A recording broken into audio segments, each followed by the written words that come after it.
বাংলাদেশ একটি স্বাধীন সার্বভৌম রাষ্ট্র হিসেবে গড়ে উঠবে এবং অন্য কোনো দেশের অন্য কোনো রাষ্ট্রের সেবাদাসে পরিণত হবে না।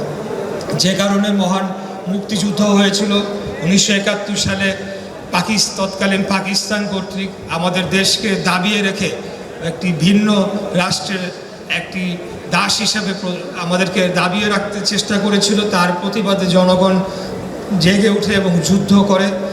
একইভাবে আমি মনে করি 2024 সালেও আমাদের পার্শ্ববর্তী রাষ্ট্র ভারতের যে সেবাদাসে বাংলাদেশকে পরিণত করেছিল খুনি স্বৈরাচারী ফ্যাসিবাদী হাসিনার সরকার, তার বিরুদ্ধেও একটা ক্ষোভ প্রকাশ ছিল 2024 জুলাই গণঅভ্যুত্থানের একটা অন্যতম উপাদান।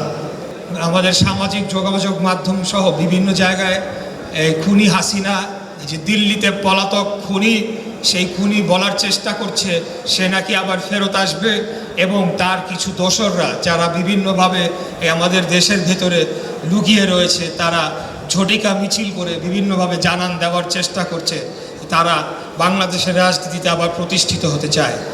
আমি আপনাদেরকে কথা দিতে চাই, ইনশাল্লাহ বাংলাদেশে আর কোনোদিনও ফ্যাসিবাদের প্রতিষ্ঠা হওয়ার কোনো সুযোগ নাই, এই কথা আমি আপনাদেরকে দিতে চাই। অতীতেও আমরা যখন খুনি স্বৈরাচারী হাসিনার বিরুদ্ধে আন্দোলন সংগ্রাম করেছি, আমাদের ঢাকা শহরে আমার কিছু দামাল ছেলে পেলে আছে, আমার সাথে তখন মিছিল করতো আর স্লোগান দিত ফাঁসি ফাঁসি ফাঁসি চাই, খুনি হাসিনার ফাঁসি চাই। তখনও আওয়ামী লীগ সরকার ক্ষমতায়, হাসিনা সরকার ক্ষমতায়। এবং 2024 6 আগস্ট যখন আমি কারামুক্ত হয়ে আবার রাজপথে ফেরত আসি, সেই দামাল ছেলেদের নিয়ে ঢাকা শহরের অলিগলিতে স্লোগান দিয়েছি, রশি লাগলে রশি নে, হাসিনারে ফাঁসি দে। এই হাসিনাকে আমরা বাংলাদেশে ফিরিয়ে এনে ফাঁসি দেওয়ার মাধ্যমে সকল যে গণহত্যা সে চালিয়েছে, এই যে গণহত্যা জাতিসংঘ দ্বারা স্বীকৃত একটা গণহত্যা, জেনোসাইড হয়েছে, সেই জেনোসাইডের আমরা বিচার করব ইনশাল্লাহ, এই কথা আপনাদেরকে দিতে চাই।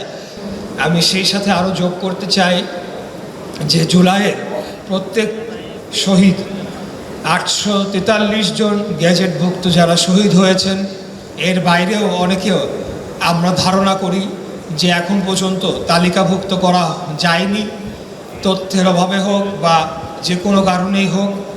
আমরা সকলকে তালিকাভুক্ত করার অক্লান্ত চেষ্টা করব এবং দ্রুততম সময়ে এই তালিকাটি সম্পন্ন করে সকলে যারা শহীদ হয়েছেন তাদের স্মৃতি সংরক্ষণ করার জন্যে তাদের যে তথ্য, সেই তথ্য আমরা সংরক্ষণ করব আমাদের মন্ত্রণালয়ের পক্ষ থেকে এবং তাদের জীবন বৃত্তান্ত এবং কর্মকাণ্ড এবং বিগত দিনে আন্দোলন সংগ্রামে তাদের তথ্যচিত্র যাই আছে যতটুকুই পাওয়া যায় সকল কিছু সংরক্ষণের মাধ্যমে আমরা একটা নির্ভুল শহীদদের তালিকা প্রণয়ন করতে চাই।